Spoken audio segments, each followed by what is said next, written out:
Hello everyone, welcome to my channel Saras Nova. आशा करती हूँ आप सभी अच्छे होंगे, स्वस्थ होंगे और खुश होंगे।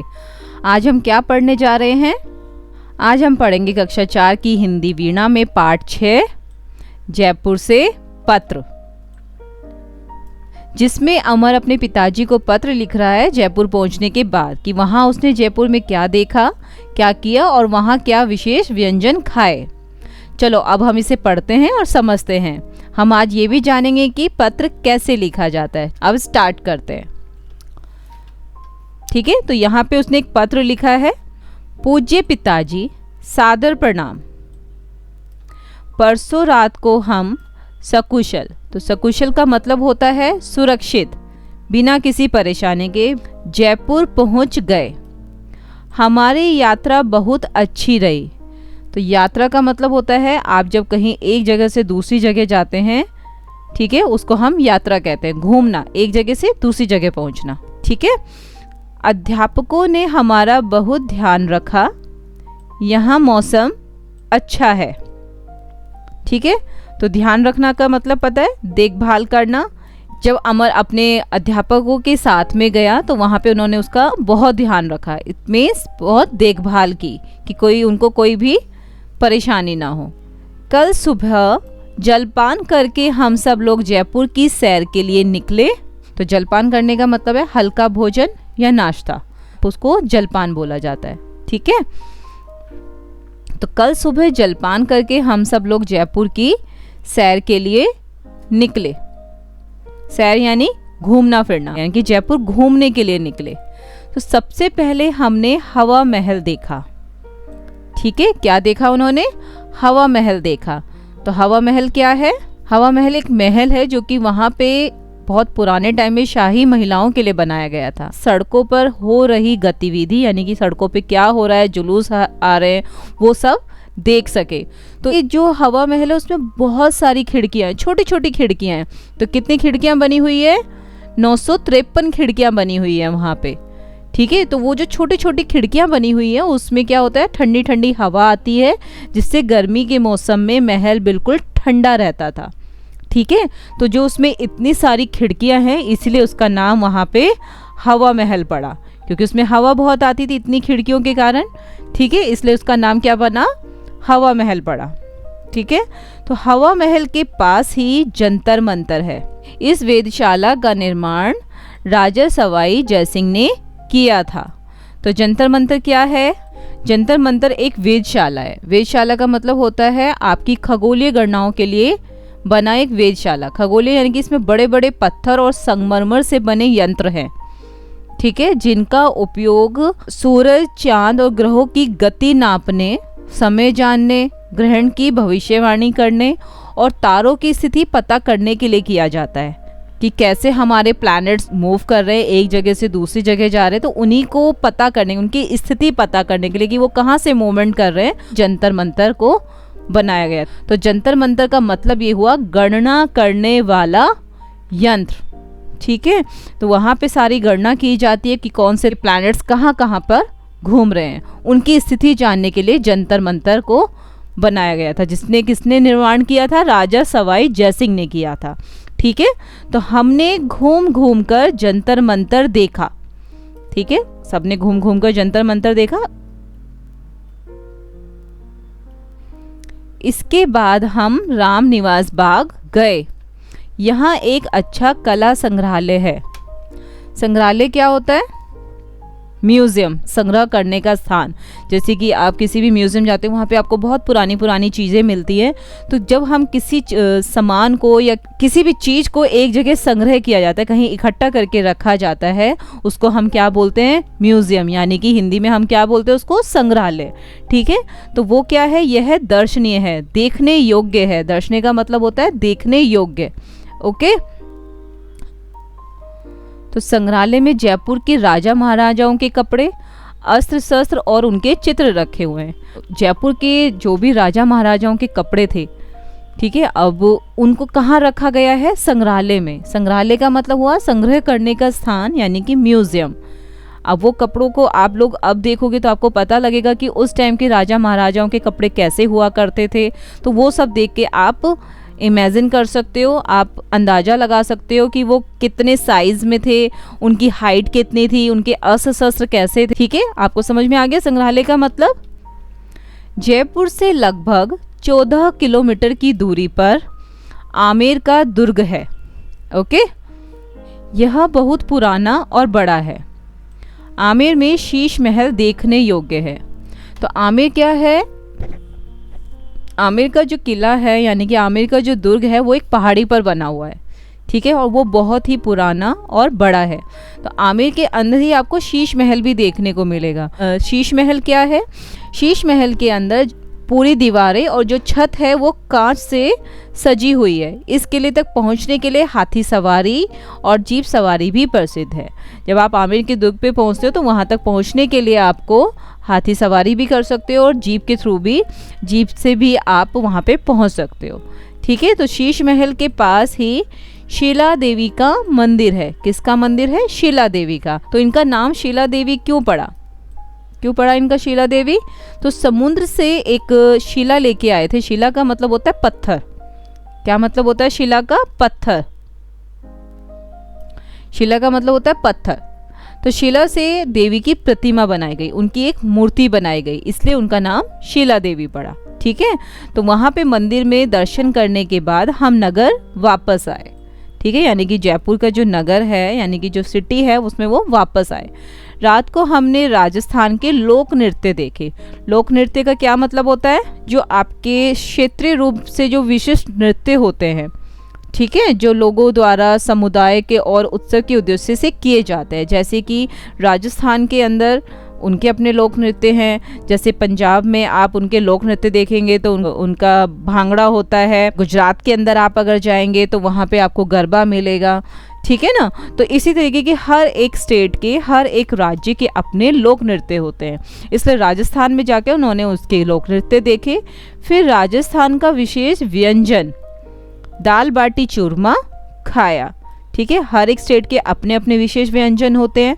ठीक है, ऐसी जो राजस्थान का जो विशेष व्यंजन था दाल बाटी चूरमा, उनका जो स्पेशल खाना है वो है दाल बाटी चूरमा, वो उसने वहाँ खाया।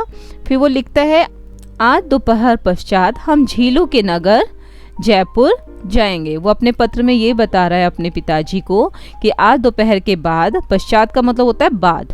ठीक है, पश्चात का मतलब बाद। ओके, तो आज दोपहर पश्चात हम झीलों के नगर उदयपुर जाएंगे।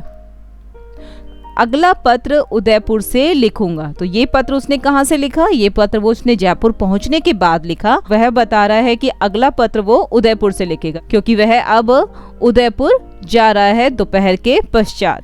माता जी को मेरा प्रणाम और लता बहन को बहुत प्यार। आपका पुत्र अमर। ठीक है, ले सबसे पहले हम इसके कठिन शब्द और उसके अर्थ देख लेते हैं। पहला है सकुशल। ठीक है, उसने बताया था कि वो सकुशल पहुंच गए हैं जयपुर। तो यहाँ पे सकुशल का मतलब हुआ सुरक्षित, बिना किसी परेशानी के। ठीक है, यात्रा यानी कि घूमना, यात्रा करना। यात्रा का मतलब है घूमना, एक जगह से दूसरी जगह जाना, यात्रा करना।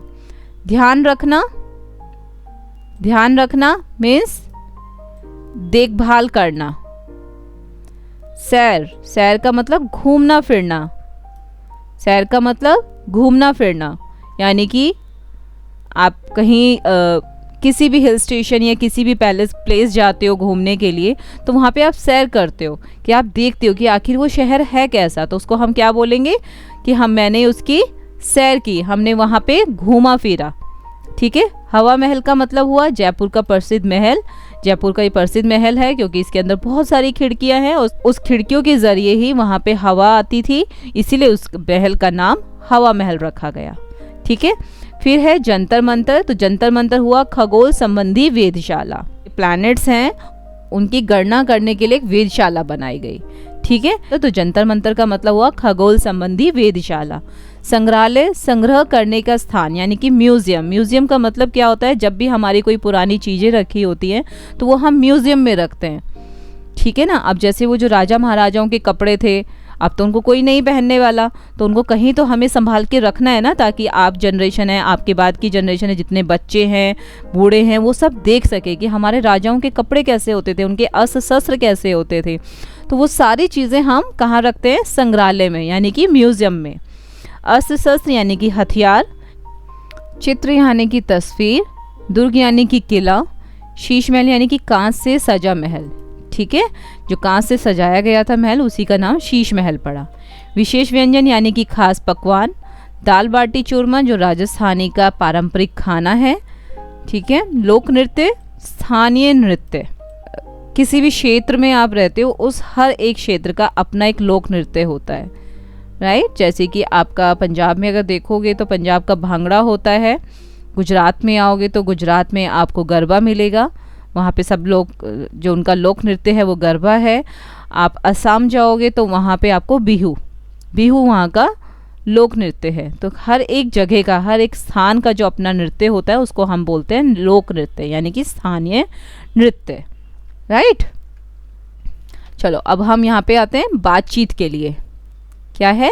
बातचीत के लिए। आपको घूमना कैसा लगता है? कैसा लगता है आपको घूमना? मुझे घूमना बहुत अच्छा लगता है। आप इसमें इसका ये आंसर कर सकते हो। आपको घूमना कैसा लगता है? मुझे घूमना बहुत अच्छा लगता है। दूसरा क्वेश्चन है, अगर आपके पास कोई ऐसा स्थान है जहां बाहर से लोग घूमने आते हैं तो उसके बारे में बताइए।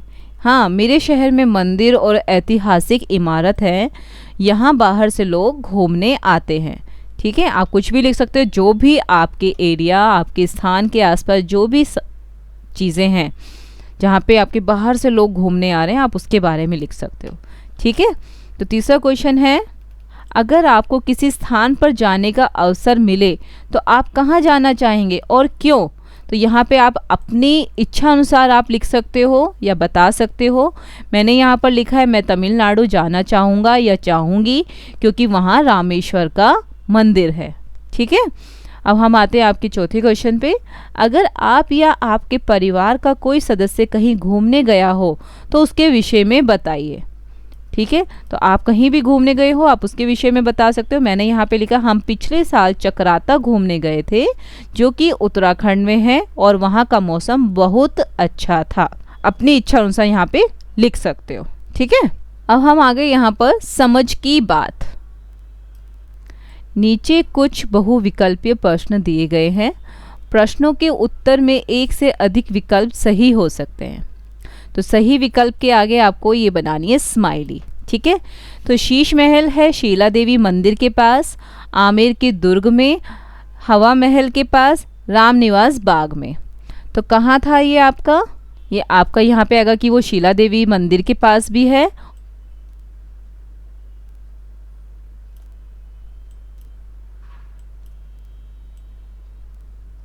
ठीक है, और कहाँ पे है? आमेर के दुर्ग में, क्योंकि जो आमेर के दुर्ग में ही एक शीश महल था और शीश महल के पास में ही शीला देवी का मंदिर भी था, इसलिए आप यहाँ पे एक स्माइली बना दोगे, इसके आगे भी और इसके आगे भी। ठीक है, फिर दूसरा है पत्र। जयपुर से लिखा गया था, यात्रा के बाद लिखा गया था, पिता को लिखा गया था या अमर ने लिखा था। तो इसमें क्या आएगा? एक तो सबसे पहले जयपुर से लिखा गया था, हाँ जी, क्योंकि वो जयपुर पहुंचने के बाद ही तो उसने वो पत्र लिखा था अमर ने, तो यहाँ पे हम इसके आगे स्माइली बना देंगे। ठीक है, दूसरा है यात्रा के बाद लिखा गया था, हाँ जी, क्योंकि उसने जयपुर पहुंचने के बाद ही ये पत्र लिखा था, तो यहाँ पे इसमें भी आपकी स्माइली आ जाएगी। आप थोड़ी सुंदर सी बना लेना। ठीक है, पिता को लिखा गया था, यस, हाँ जी, पिता को लिखा गया था, उसने अपने पिताजी को पत्र लिखा था पहुंचने के बाद जयपुर। और अमर ने लिखा था, हाँ जी, अमर ने ही लिखा था कि जयपुर पहुंचा जब अमर तो उसने अपने पिताजी को पत्र लिखा वहां से। ठीक है, अब हम नेक्स्ट पेज पे 65 पे। निम्नलिखित में से किसे सैर यानी कि भ्रमण नहीं कहा जाएगा? ताजमहल देखने के लिए आगरा जाना, ये सैर में आएगा, ऑब्वियस है, क्योंकि भ्रमण करने जा रहा है, घूमने जा रहा है, तो ताजमहल देखने के लिए आगरा जाना वो सैर का ही पार्ट है। बीमारी के उपचार के लिए नगर जाना। तीसरा है पढ़ाई के लिए शिलोंग जाना, भारत दर्शन पे जाना। ठीक है, तो ये किसके लिए हुआ? किसको नहीं कहा जाएगा? बीमारी के उपचार के लिए नगर जाना।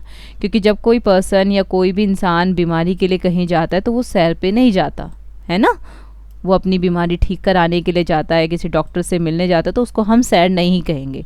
सैर आप इसको बोल सकते हो कि ताजमहल देखने के लिए आगरा जाना, उसको सैर बोलोगे। भारत दर्शन पर जाना, उसको सैर बोलोगे। पढ़ाई के लिए भी शिलोंग जाना, ये भी एक सैर का ही पार्ट है। ठीक है, अब हम चलते हैं नेक्स्ट पे। अपनी बात। यहाँ क्या है? अमर के पत्र का एक अंश नीचे दिया गया है, इसे ध्यान से पढ़िए और नीचे दिए गए प्रश्नों के उत्तर अपनी समझ के अनुसार लिखिए। ठीक है, तो यहाँ पे उसने एक पत्र का अंश दिया है जिसमें लिखा है, परसों रात को हम सकुशल जयपुर पहुँच गए। हमारी यात्रा बहुत अच्छी रही। अध्यापकों ने हमारा बहुत ध्यान रखा। यहाँ मौसम अच्छा है। तो यहाँ क्वेश्चन दिया गया है कि यात्रा में ऐसा क्या हुआ होगा कि अमर ने अपने पत्र में लिखा। क्या हुआ यात्रा में ऐसा जो उसने ये लिखा कि परसों रात को हम सकुशल जयपुर पहुंच गए। ठीक है, तो उसका मतलब हुआ अमर और उसके जो सभी साथी थे वो बिना किसी परेशानी के सुरक्षित जयपुर पहुंच गए। ठीक है, वो अपने पिताजी को पत्र लिख के बोल रहा है कि हम बिना किसी परेशानी के सुरक्षित जयपुर पहुंच गए। ठीक है, तो यहाँ पे सेकंड है, हमारी यात्रा बहुत अच्छी रही। तो इस लाइन से आपको क्या लगता है कि ऐसा क्या हुआ जो उन्होंने ऐसे क्यों लिखा, हमारी यात्रा बहुत अच्छी रही? हमारी यात्रा बहुत अच्छी रही, इसका मतलब यह हुआ कि उन्हें कोई परेशानी नहीं हुई अपनी यात्रा में। उनका सफ़र आरामदायक रहा, सभी बच्चे खुश थे और रास्ते में कोई कठिनाई नहीं आई। ठीक है, तो यहाँ पे हो गया ग पार्ट। उसमें लिखा है, अध्यापकों ने हमारा बहुत ध्यान रखा। आपको इस लाइन से क्या समझ में आता है कि जब वो ट्रैवल कर रहे थे, जब वो यात्रा कर रहे थे, तो अध्यापक यानी कि जो उनके टीचर्स हैं उन्होंने बच्चों को संभाला, उनकी सुरक्षा की, समय पर खाना खिलाया और उनका ख्याल रखा। ठीक है, इसलिए इसका मतलब ये हुआ कि अध्यापकों ने हमारा बहुत ध्यान रखा, यानी कि उनको कोई चीज़ की परेशानी होने नहीं दी। इसमें घ पार्ट है, यहाँ मौसम अच्छा है। ठीक है, तो जयपुर पहुंचने पे मौसम जो था सुहावना और ठंडा ठंडा था, जिससे बच्चों को बहुत अच्छा लगा, इसलिए उसे वहाँ का मौसम बहुत अच्छा लगा। इसलिए उसने अपने पिताजी को यह लिखा कि यहाँ मौसम अच्छा है। ठीक है, इस वीडियो को अब यहीं समाप्त करती हूँ। अब आगे के प्रश्न और पुस्तक के अभ्यास हम दूसरी वीडियो में करेंगे। आशा करती हूँ कि आपको मेरी ये वीडियो अच्छे से समझ आई होगी। अगर आपको मेरी ये वीडियो अच्छी लगी हो तो प्लीज़ लाइक करें और सब्सक्राइब करना ना भूलें। चलो मिलते हैं अगली वीडियो में जयपुर से पत्र के पार्ट 2 में। Thank you.